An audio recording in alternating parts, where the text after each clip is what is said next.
welcome to Fine is a Four-Letter Word. My guest today is Steve Gamlin. Welcome to the show, Steve.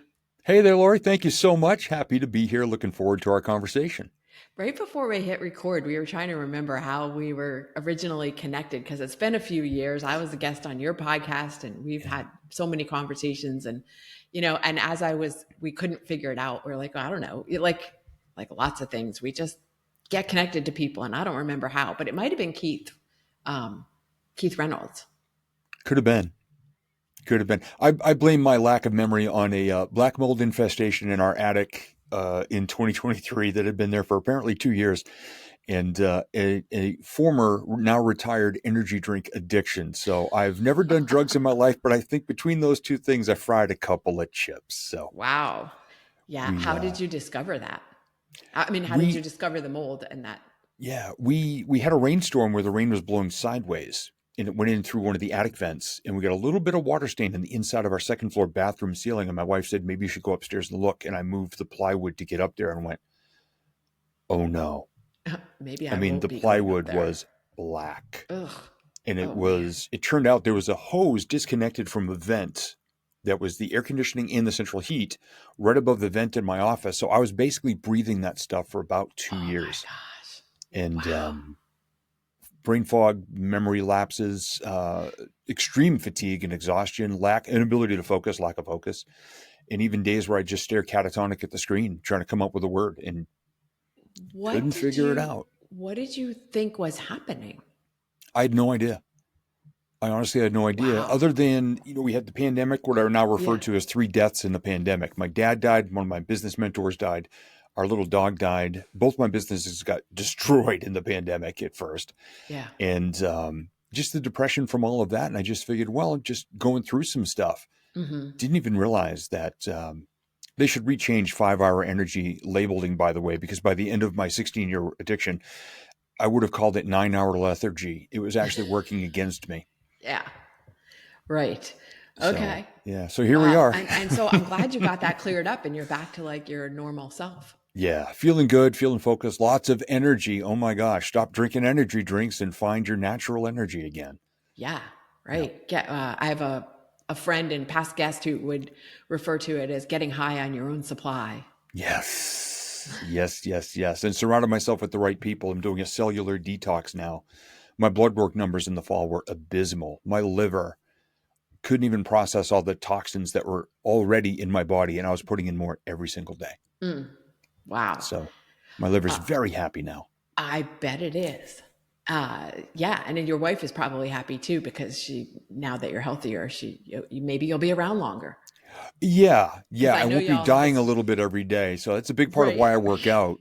So when we're in our 70s, we're not going to doctor visits. We're walking, holding hands on a beach instead. So that's my big and why. I want to get to your relationship in a few minutes because I love how it came about and how special it is. But first, I want to ask you, what were the values and beliefs that you were raised with that contributed to you becoming who you've become? Big ones. We grew up, it was myself and my sister and our mom and dad. And mom and dad were married until I was in my early 20s. So we had a really good, solid home life for a couple of very formative decades. Definitely respecting your elders, working hard. That was a big thing. We had chores. We worked with the family side by side in the yard with dad doing carpentry projects. Shortly after we bought our first house in 1975, 76, we started remodeling one room at a time. And I was dad's helper, even at the age of, 8 years old, and working, mowing the lawn and all that. And if we said we were going to do something, we needed to do it. If we committed to something, we needed to stay with it. Those were some of the greatest lessons that I think anyone could have learned. I mean, we were out in the woods dropping trees and dragging brush and stacking firewood and splitting firewood and all of that when we were in single-digit years. It was just the most amazing childhood. It set me up for some really good core values that I still maintain today. Do you still believe that you have to work hard to be successful?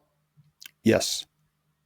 Yep. It doesn't all have to be physically grueling, but you need to be focused and you need to make sure your actions take you in the right direction. And in a world of distraction these days, and I'm undiagnosed, but the letters A, D, H, and D are on my Scrabble tile every day. Staying focused in a very distractible world now is more challenging than it used to be, but I still got to get my work done if I want to Yeah. build it up. And, even broken bricks can make a good foundation, so they don't all have to be perfect. Right. However, what you just said is different than having to work hard to be Mm-hmm. successful. You do need to be focused. You do need to take inspired action. Do you need to work hard? As far as like the physically hard thing? Like the 24/7 hustle. Oh, God, no. No, no, no, no, no. That's, the grind and hustle mindset. Oh, no, absolutely not. Okay. I tried that. And we'll be talking about that at some point during the show today. Yes. I tried that Yes. approach. It's kind of like a machine that you run for a long time and you don't maintain it. And all of a sudden somebody goes, what's that knocking noise? And where the hell is that smoke coming from? That was my life at one Yeah. point. Well, let's get into it right now. Yeah. Because that led, so that work ethic Mhm. that may have led into what you experienced as a young adult, the beginning, early parts of your career, Yeah. you were into working all the time in 24/7 hustle. Pretty much. Yeah. I mean, I followed my dream. When I was 11, I wanted to be a radio DJ, a stand-up comedian, an author of my own books, and a teacher of people, but not in a classroom. So I wanted to inspire people or coach people or do whatever. And when I was 24, I got my first radio job. And my dad said, he goes, you got your foot in the door. Now bust your ass so you don't get thrown back out the door. And I did. I worked 50, 60 hours a week for a decade. And if that wasn't enough, because radio didn't pay jack at the time, I was making poverty level wages. Yep. I started a weekend DJ business, DJing weddings. So I essentially worked 6 or 7 days a week for 10 years. Did about 15 years worth of hours in 10. And by the end of it, I was so fried mentally, physically, emotionally, spiritually, everything. Yeah. I was exhausted. My first marriage was starting to crumble due to lack of communication because I was always working. And Who I'm has not a time to confrontational communicate? You person. probably didn't even see each other. No, not a lot. Actually, the final 4 years of my radio career, I was sleeping away from home 2 nights a week because the radio station was so far from home. And I was exhausted. I would have crashed a tree, fallen asleep driving, because I used to do that now and then anyway. Doze off while I was driving. So it's just by the miracle of a couple guardian angels who've kept my ass on the road many times. For sure. Yeah. Yeah. Okay. So the first marriage fell apart. You're working all these hours. But then you came to the realization, like, I can't. This isn't sustainable. Yeah. Actually, that part came first, where at the end of my 10 years, I walked away. I was on my last nerve. I was just fried. And without a full-time job, other than a part-time DJ business, it was maybe making $11,500 a year at the time. I quit. So you just went in and said, I quit this job. I'm out. Yep. Gave my notice and just said, I'm out of here. And did you still love radio? You just couldn't do the hours? Or were you like, I'm done with radio? The industry of radio is a very, very nasty one. After my first 2 years, which I loved, and I was a workaholic, that radio station got sold. We all got fired. And my second radio job lasted 3 years. That station got sold. We all got fired. I never filed for unemployment benefits. I was too embarrassed, and my pride and my ego and all that. I sat in a dark room hoping for another job to come along and just doing searches. Interesting. And the fourth group I was at for 4 years, somebody came up to me one day and said, hey, Steve, did you hear Scott? The owner's going through a divorce. He might have to sell the station. And something just snapped. I can't do this again. I'm not going to. I was one of the most award-winning comedy writers we had. I was a very successful, great career. And I could not just get flushed down the toilet again. And a little voice in my head just said, get the hell out of here. Loved what I did, grew to hate the industry because it was so ruthless. Yeah. And so many people people from the industry have similar stories. Yeah. And it's, I had spent a little bit of time, but very part-time in there, but it was a love. And it's hard to see what it has become. Yeah. But Yeah. People ask now, me now if I'd go back, and no, I have my own podcast. I'm good. I have a show on a station in England and I do it from here. yeah, I was I'm just going to good. say, now we have the luxury of making our own station, Yeah. Yeah. So I took running what I our own love show. most about it and I get to do that still. So Yeah. that part's Yeah. good. Yeah. So you were running this part-time business. What did you, like, how did you re-establish yourself? Or, like, I don't even mean re-establish in terms of what you were doing in business, but like, how did you get your sanity back? That took about 4 or 5 years to get my sanity back. It actually took about a decade for me to stop punishing myself Hmm. for all those decisions, because right after I quit radio, within a year or so, my marriage ended. And at age 35, I realized I was about $62,000 in debt because I was not paying attention to where the money was. I was making minimum payments. Mm-hmm. I'd taken out a $30,000 business line of credit to build a recording studio in my dad's basement, which we did. And I burned through all of that money. Mm-hmm. And so I got divorced, lived at dad's, and a great friend of mine, or actually a radio mentor, introduced me to his DJ agent. And that gentleman tripled my business in less than 2 years. Doing what? Doing voiceover? Nope, the DJ business, Oh, okay. the weekend DJ business. Went from making 11.5 to within a couple of years, I was making $40,000 a year Oh, cool. just Okay. on the weekends. And it took me a long time to figure out what to do during the week. Tried a couple of things that I just was not passionate about, so therefore I didn't do them well. Mm-hmm. And I just hated myself every day for what the situation I'd put myself in. And it took me 10 years of being really self-deprecating to get the point that that was not a good attitude to have, speaking to and about myself that way. What was the thing that triggered you to say, hey, wait, this is not working? It was a buddy of mine named Kris Whitehead, and he and I had just met at the time. This is around early 2011, and he invited me to speak at one of his personal development events, just a small event. But he said, "Dude, it's a 3-day event. I'll put you up on stage all 3 days. I love your stuff." And the third day, I was in a bad mood. I was tired. I was whatever, running out of material. Uh-huh. And I said something self-deprecating and got a laugh. So I just stayed for about 15, 20 minutes, just ripping the crap out of myself on stage about what an idiot I was in my own life. And I painted the before picture, but I didn't bring in the recovery Mm-hmm. because at the time there wasn't one. Right. And about 5 minutes after everybody left the room, he put a chair in a circle around it, sat me in the chair, and they staged an intervention and beat that crap out of me over me talking about myself that way. He goes, "Bro, I've been watching you do this for a while now. If I ever hear you talk to or about yourself like that again, first off, we're no longer brothers. Second, you are never welcome on one of my stages again. Dude, cut the crap. You just destroyed all credibility you built up." And now Wow. I refer to it as the day that my buddy Kris put on a pair of steel toe boots and kicked me so hard in part of my body, my doctor only gets to see once a year. And and it set me straight. and yeah, and thank God for friends like that, right? Yeah. Like, it's not easy to find friends because like that, because most people wouldn't say that because they're afraid of ruining the friendship Yeah. versus saving the friend. Yeah. Yeah. Oh, he knew the risk, but we're still bros today. You know, Yeah, I'm and we sure still he knew talk the about risk. that. I'm just saying most Yeah. people won't take that risk. Right.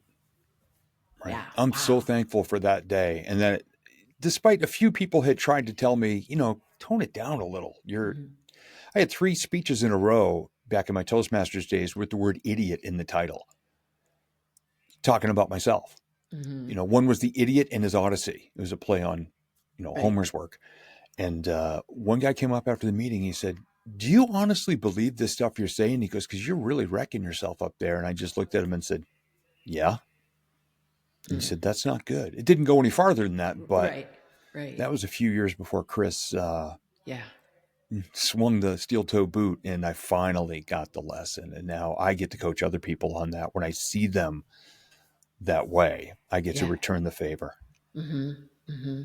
And on top of that, there are so many more people who don't say those things out loud. They only say them internally. So you don't even know that they're running that tape. I mean, you can kind of guess because you can see the outward results they're getting in their life. However, you don't necessarily, yet, like, you are saying it. Most people don't say it out loud. Yeah. And the danger of that was I could say it and get laughs. Mm-hmm. I mean, I was a stand-up comedian from 2004 to 2011. I also started speaking in 2004. So to me, it wasn't a bad thing. You know, I couldn't see that I was kicking out the chair underneath myself all the time. Hmm. But yeah, it was, you know, blessing and a curse. I got laughs doing it, so I assumed it was okay. Right. And isn't that the case with like the class clown, which was definitely not me because I didn't speak up at all in class, but the class clown or a lot of comedians are that way because they're trying to cover up some pain. Yeah, there's a lot of pain in the comedy world. I wish more people would understand that when they say that person was so funny. See, I see it different because I've been on the other side of the curtain. Hmm. Like, oh my gosh, that person. I heard a lot of warning signs in that 15 minutes on stage. And there's a lot of addiction, there's a lot of depression, there's a lot of anxiety, there's a lot of mental illness in the Yeah. entertainment world. And unfortunately, people just keep clapping at the dancing monkeys, not realizing how sad and tortured a lot of them are. Right. Right. Robin Williams, of course, comes to Yeah. mind when you talk about that. Yeah. What was it? So after Chris kicked your ass, Mm-hmm. what did you do? Like you didn't just walk away and go, okay, I'm changed. I'm not going to talk about myself like that anymore. Yeah, and I call it the Hollywood effect. I said because people have said that's great. You rose up out of the ashes. I'm like, yeah, hang on. You know, one of my signature stories is called "Some Days Your Phoenix Rides a Pogo Stick." You go up and down and you burn your tail feathers off again, and you learn something. And when they grow back, they're brighter and stronger, and you fly higher. It was what it did do was plant the seed that when my brain went to default to something funny but self-deprecating, I would catch myself before it fell out of my mouth and say, that's kind of funny, but you know what? That's not going to serve me now. And it's not like it just went like that. You know, Yeah. the reason I call it the Hollywood effect is not that the clouds parted and the angels went, ah, and all of a sudden everything was rosy. Right. But I started to catch myself. And then I started to catch myself more quickly. And sometimes, you know, the brain would go back to the old patterns. And I would sit there for a second and go, oh my gosh, that's freaking hysterical, but I can't say it like that. And I would actually start to craft it in a way that I could still use it. I would say, you know, in the old days when I was really self-deprecating, I would have said this. And I'd still say it. And I go, bro, I don't talk about myself like that anymore. Mm-hmm. And it became part of the lesson because I was a work in progress. And I just try to be as open, authentic, transparent, and vulnerable as possible at all times. So I would just acknowledge, look, I'm working through this. I used to be this way. Maybe you can identify with this, but here's what I do now. I build myself up. I don't tear myself down anymore. So it Yeah. actually became part of the journey and part of my branding, just authenticity. Yeah. But authenticity in a way that really is. Like lots of people Yes. say, authenticity is my brand. You need to be authentic. But Yeah. you were putting it out there Yeah. that people could clearly see, okay, he's not perfect. Yeah. And I mean, nobody is, Right. but that you weren't even pretending to have it all together, Nope. Oh, no, not at all. You which know, makes people like you even more because now you're yeah. relatable. Yeah. Just being real. I mean, we know people. Gosh, I've been I've been on a personal development journey for about 35 years now as a speaker and a coach for 20. Mm-hmm. And there are people out there who would love for the world to think that their lives are perfect. And they put it out on social media, but every once in a while you get a real glimpse or you hear an actually true story, not just Mm-hmm. the rumors that people make up. But you do hear something and it's like, you know, you'd be a lot more believable and attractive in a magnetic way Yeah. if you stopped posing with your damn Lamborghini and actually let people in on the fact that your marriage is crumbling and you're 40 pounds overweight and you're depressed and all this and that. I would rather see that person who's making a good, solid effort every single day Right. versus the whole airbrushed social media fakeness Yeah. that's so pervasive. And I saw something yesterday. I saw an alert pop up on my phone that said all the gurus are getting skewered on TikTok right now. So I don't know if there was a TikTok challenge called Take Down the Gurus, but people were mocking all of the big success gurus yesterday. So I've got to go dig and find these videos. I'll probably laugh Oh, my butt off. yeah. I want to see them. I'm not on TikTok, but I can see, I can see them, but I Yeah. haven't. Yeah, I'd like to see those too. They're Share just them they're if you just find them. regular Send them. everyday people, and Right. sometimes they buy into their own hype a little too much, That's and exactly it. that's where they lose me. Mm-hmm. You know, Yeah. some I refuse to listen to or watch anymore. who were huge in my early development, but I just watched them cross over into being deified by Right. their followers and appearing to believe it. And that's where you lose me. Yeah. Yeah. So at what point did your love story come into the picture? Because this Got is such a the cool story. I want my yeah, listeners to hear it. got divorced in 2003. It became official. And I said, I really only want to fall in love one more time in my life. So I want to have the dream ultimate relationship. And I looked at who I was at the time and how I behaved. Now, I wasn't abusive. There was no issues of that or cheating, never. But I was a person, whenever there was conflict, I would just shut down and shut Hmm. down and shut down and not address small problems until they became larger problems. So I said, I'm going to spend a couple of years really working on myself. I read books, I journaled a lot, and I just got it out there who I wanted to be. I learned about visualization Hmm. and really dove into that head first in my own way and started to build what would that dream relationship look like, feel like, sound like, taste like, smell like, be like, and who did I have to become to be that person? And by the time January of 2007 rolled around, I made that year's vision board. And I had pictures of the type of relationship I wanted to have, a couple walking hand in hand on the beach, standing at the railing of a ship at sunset, laughing together, cooking dinner in the kitchen, guy piggybacking his girlfriend through a brook so she wouldn't get all wet, and they're laughing. I said, this is what I want. And I said, this is going to be the year I find her, whoever she is. And in the first week of June, I wrote in my journal, I'm ready to fall in love. And on June 16th, 2007, there was an email from someone named Tina Hmm. that I almost deleted as spam. And of course, my squirrel brain got distracted. And I looked at it again the next day and I opened it and realized it was a girl I'd gone to high school with that I hadn't seen or spoken to in 21 years. And I said, oh my gosh. And so I emailed back and she emailed back her phone number. I waited about 3 days to call Because you got to stay cool. because you got to stay cool and distracted.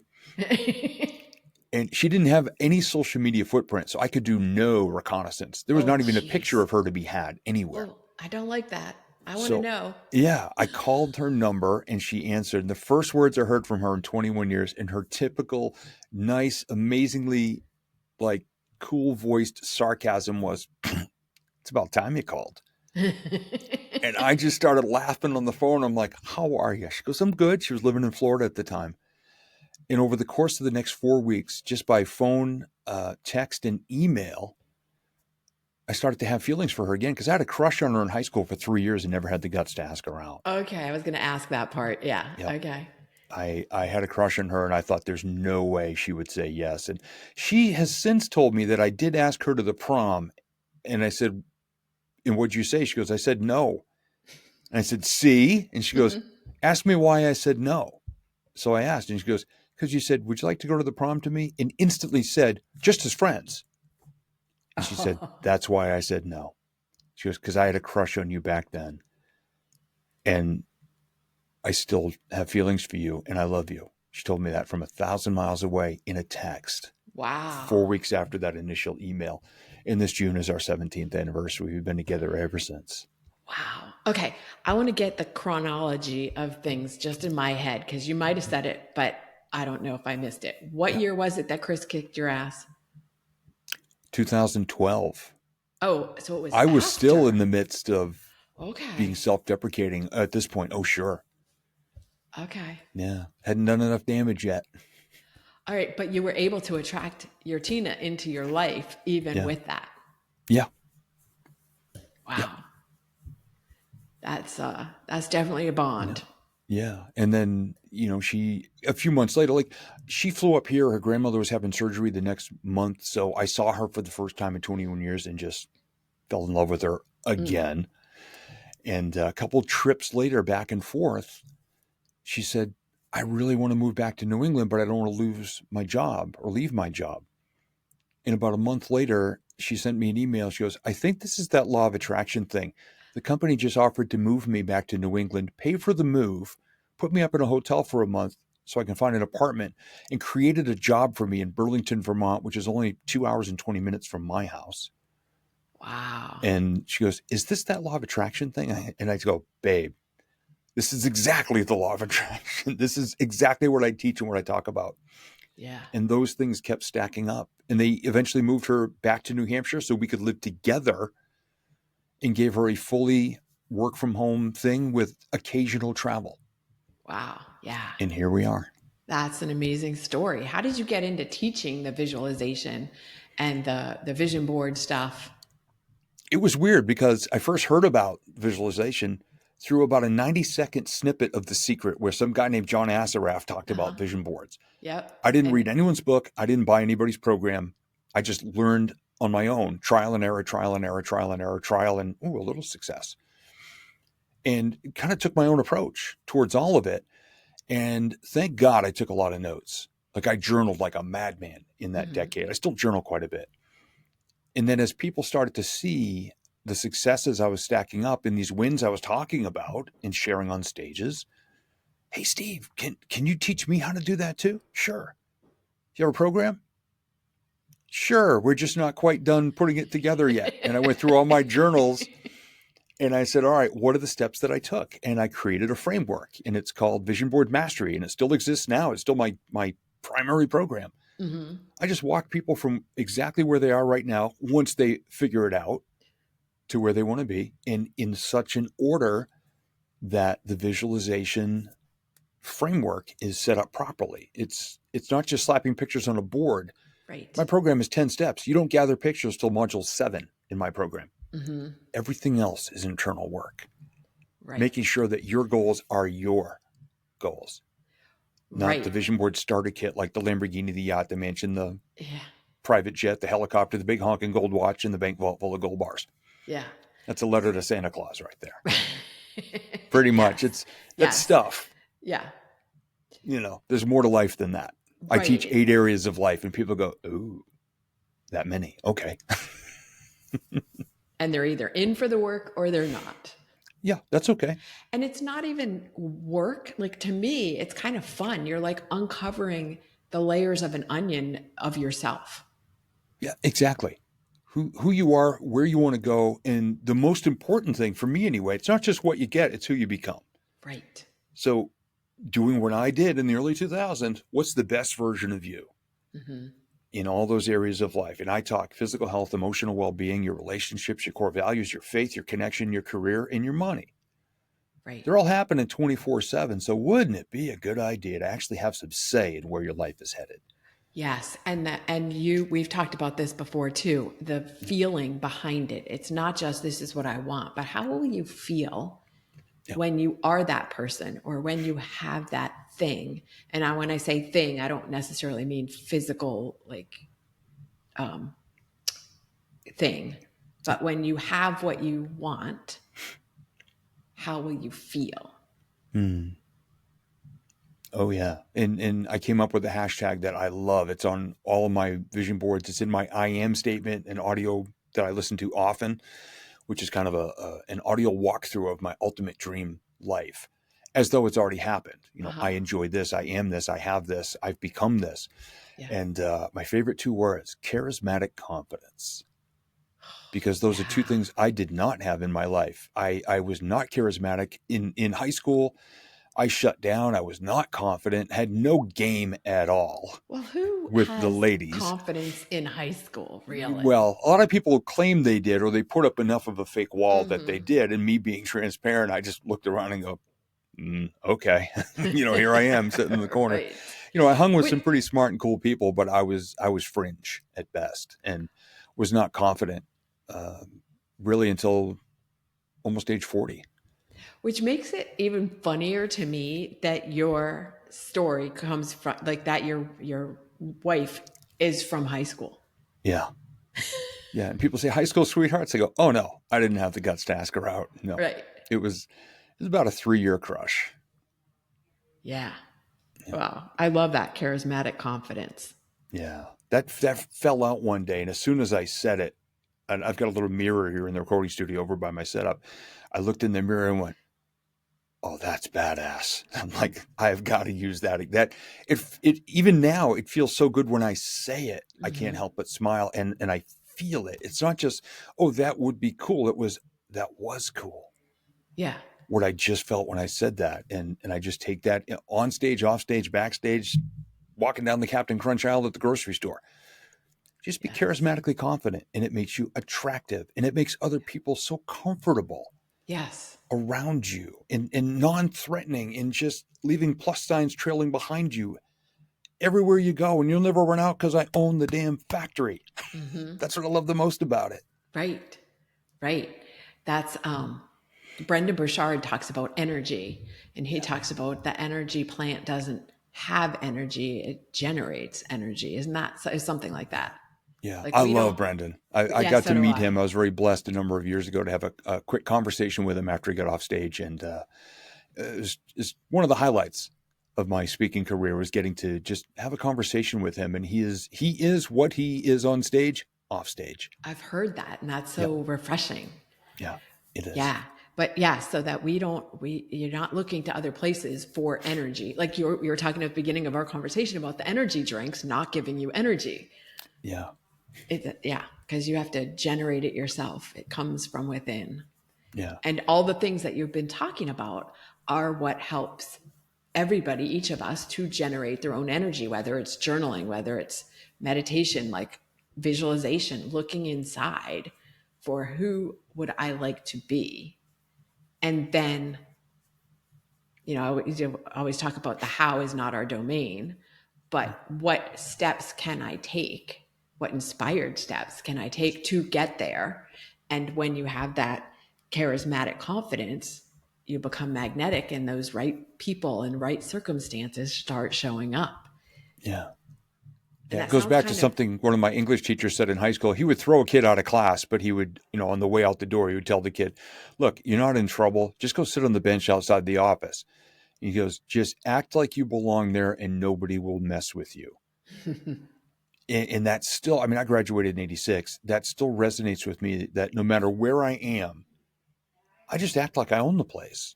yeah. If I was ever part of somebody else's business, I ran it as though it was mine. That's how I did my job. Mm-hmm. And that's how I do everything I do, whether it's speaking or coaching or just committing acts of kindness. I'm supposed to be right here, right now, doing this action, having this conversation. We're supposed to be talking right now. Yeah.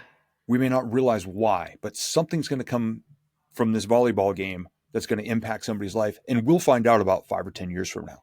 Yeah. If we ever find out, because If we ever. right. Yeah. People are always watching, but they may not always be raising their hand or telling you that they're watching, but you're still having an effect.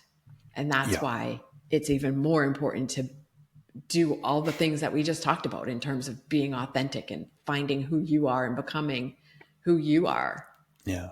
Who you are supposed to be. I believe that everything that happens, I know some people are like, everything happens for a reason. Don't say it. I hate that phrase. I don't hate it, but I get it.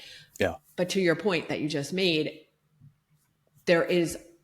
things are happening because this is what is supposed to be happening at this moment. Yeah. Yeah. Nothing is random. No. I mean, it seems like it. We ascribe that word to things like it was a coincidence, it was a synchronicity, it was random, but it's not. No. Yeah, there are days where something will happen, I'll trip up a little bit or something will go wrong and I'll look up and I go, apparently I needed a new stage story. Okay. Yeah. Right. And then Exactly. I'll craft it, right. People still ask me now, they go, hey, Steve, how do you make up those stories you share on stage? And I just stare her right in the eye and I tilt my head. I call it the puppy head tilt. I tilt my head and go, really? Have you not been paying attention to my life over the past 22 years of what's going on? I don't have to make up anything, but I pay attention more than most people I know to the little tiny things and moments. I take a ton of pictures with my phone. And I capture things and I'll write things down and to the Facebook posts or whatever. So many people don't realize I'm actually taking stock of my exact real life right now and what it's inspiring me to think of and the lesson that can come from it. And they come from everywhere. They're around us at all times. You do an exceptional job of that. I see what you post, and you do an exceptional job. I am not so good at it. I pay attention to the things, but I am not great at journaling. Like I would like to be better, and I just don't give myself or allow myself the time to do it. I just don't feel like it's not even allowing myself. It's not like I really would like to do this. I don't really want to, but Yeah. I feel like I should, but I And don't. there you go. I always give my mom credit. She instilled such a love of reading and writing into my sister and I. And my sister's got the logical brain. She's a CPA. She's been in accounting forever. And I'm the creative one. And our family has a nonprofit. And Yeah. for me, for almost 10 years, I was very happy with it just being what I called my hippie giving movement. But so many Mm-hmm. people wanted to give us money and they said, Steve, you got to be a 501c3. I looked at the paperwork for about 4.5 seconds and said, there's no way in hell I can stay focused long enough. My sister grabbed it. And for 3 years now, we've been an official 501c3. Yeah. So Yeah. we have different things we can read and understand and comprehend, and we have our skill sets. I'm the face of the nonprofit, and she's the brains behind it. And our mom and stepmom are known as the Beach Bum Moms. It's called Beach Bum Philanthropy. They are rapidly becoming the two more famous faces, to the point where when I go somewhere, they go, who are you? I said, Steve the Beach Bum. Do you know the Beach Bum Moms? Oh my gosh, they're amazing. And I'm like, yeah, I know them. And Uh-huh. they eat it up. They love it. And they're both retired.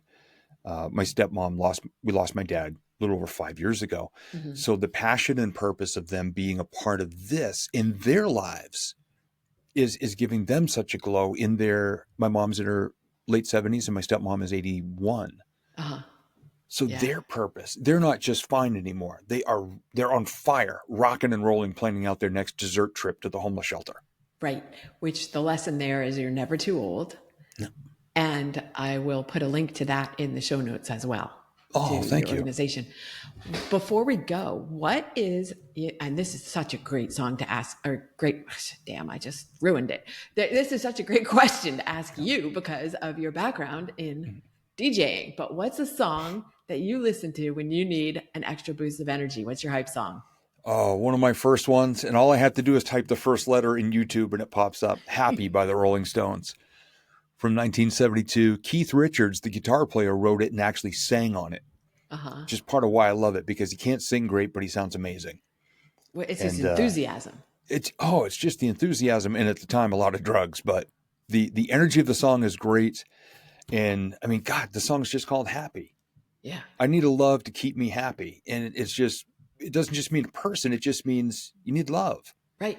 in your Right. life to be happy. And it's funny, as we're going through this conversation, I'm starting to think, when was the last time I answered fine when somebody asked me how I was doing? I think it's been years, Yeah. because I'll say things like happy. And then, Mm-hmm. of course, I got to go play the song. Rockin', on fire, having a ball, or just having fun Yeah. is what I say to people, even if I'm stressed out. Steve, what are you doing this week? Having fun. Yep. Coaching, speaking, creating, recording. Speaking it into truth. Yeah. Yeah. I just keep telling the universe, come on, bring it more. Because if something disruptive happens, guess what? I got a new story. That's right. That's right. As soon as I figure out the lesson, I get to share it with everybody else and continue to be, just a little farther up the mountain. And Mm-hmm. I never claim to be at the top of any mountain like some of the gurus do.